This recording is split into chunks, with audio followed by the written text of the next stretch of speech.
A cikin tarihin ɗan adam akwai labarai masu ban al'ajabi waɗanda suka ja hankalin mutane har zuwa yau. Labarin Mihailo Tolotos na daga cikin irin waɗannan labaran. Mutumin da ya ƙare dukkan rayuwarsa ba tare da ganin mace ba.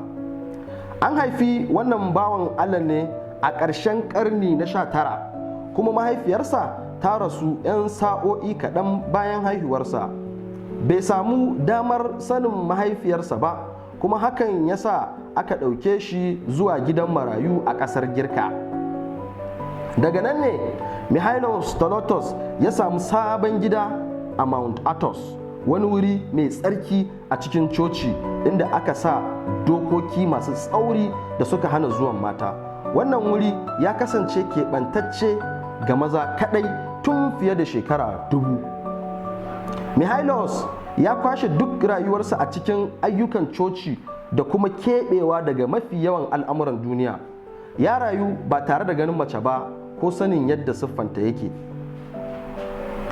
Masana addini suna bayyana cewa keɓantaccen rayuwa irin ta Mount Athos na da yanayi na musamman wanda ya hana maza mu'amala da duniya da waje, musamman mata. Dokokin Mount Athos sun haramta mata shiga wannan wuri mai tsarki, kuma wannan doka tana ci gaba da aiki tun fiye da shekara 1000. Wannan ya sa Mihailo ya rayu ba tare da wani tunani akan mata ko ganinsu ba. Duk da rayuwarsa mai sauƙi da natsuwa ne, labarin Mihailos Tolotos ya jawo hankalin mutane har yau.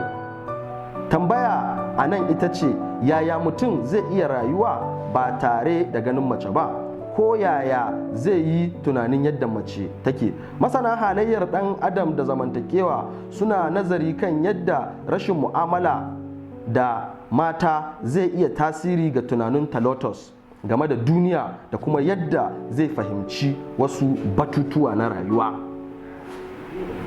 Labarin Mihailos Tolotos yana tunatar da mu cewa akwai rayuka masu ban al'ajabi da suka sha bamban da yadda muke kallon rayuwa a yau.